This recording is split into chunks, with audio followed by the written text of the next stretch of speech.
Hi friends, welcome to my channel M food. ఈరోజు మనం వీడియోలో పల్లి పుదీనా పచ్చడి ఎలా చేయాలనేది తెలుసుకుందాం. ఈ పచ్చడి అనేది రైస్లోకి కానీ దోశలు చేసుకున్నప్పుడు కానీ చేసుకుంటే చాలా బాగుంటుందండి. ఇప్పుడు ప్రాసెస్ని మనం చూసేద్దాం. స్టవ్ మీద ఒక గిన్నె పెట్టుకోండి. అందులోకి కొద్దిగా ఆయిల్ అనేది వేసుకొని తర్వాత 1 కప్పు పల్లీలు అనేది వేసుకుంటున్నాను. పల్లీలు వేసుకున్న తర్వాత వేయించుకోండి.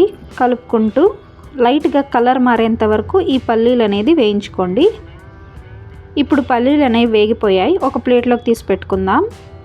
నేను ఇంత పుదీనా అనేది నీట్గా వాష్ చేసుకొని గిన్నెలో పెట్టుకున్నానండి. అదే గిన్నెలో కొద్దిగా ఆయిల్ అనేది వేసుకొని మనం వాష్ చేసి పెట్టుకున్న పుదీనా అయితే వేసుకుంటున్నాను. తర్వాత ఒక 7 పచ్చిమిర్చి అనేది తుంచి యాడ్ చేస్తున్నాను. అలాగే 2 టమాటాలు కట్ చేసి వేసుకుంటున్నానండి. ఇప్పుడు వీటిని మిక్స్ చేసుకొని ఒకసారి కలుపుకోండి. వీటిని మగ్గనివ్వండి కొద్దిసేపు. ఇప్పుడు ఇవన్నీ మగ్గిపోయాయండి. ఇంత మగ్గితే సరిపోతుంది. టమాటో పుదీనా అనేది బాగా ఉడికిపోయింది. ఒక మిక్సీ జార్ అనేది తీసుకొని అందులోకి మనం ముందుగా వేయించి పెట్టుకున్న పల్లీలు అనేవి వేసుకోవాలి.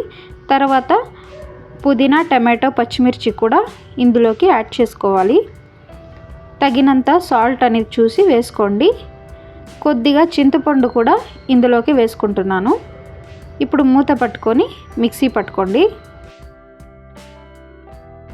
ఇంత బరకగా మిక్సీ పట్టుకున్న తర్వాత ఒక 1/2 గ్లాస్ అంత వాటర్ అనేది వేసుకొని మిక్సీ పట్టుకోండి. ఇంత మెత్తగా ఉంటే సరిపోతుంది. ఇప్పుడు దీన్ని ఒక గిన్నెలోకి తీసుకుందాం. ఇందులోకి తెల్లగడ్డ, తర్వాత ఆనియన్ పీసెస్ అనేది వేసుకుంటున్నాను. ఇవి వేసుకున్న తర్వాత ఒకసారి అంతా మిక్స్ చేసుకోండి. ఇప్పుడు అదే గిన్నెలో కొద్దిగా ఆయిల్ అనేది వేసుకొని తాలింపు దినుసులని వేసుకొని వేయించుకోండి.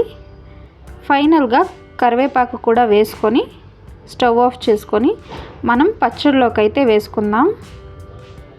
అంతేనండి, ఎంతో టేస్టీగా ఉండే పల్లి పుదీనా పచ్చడి అనేది రెడీ అయిపోయింది. మీకు ఈ రెసిపీ నచ్చితే వీడియోని లైక్ చేయండి, షేర్ చేయండి, ఎం ఫుడ్ ఛానల్ని సబ్స్క్రైబ్ చేసుకోండి. Thank you for watching.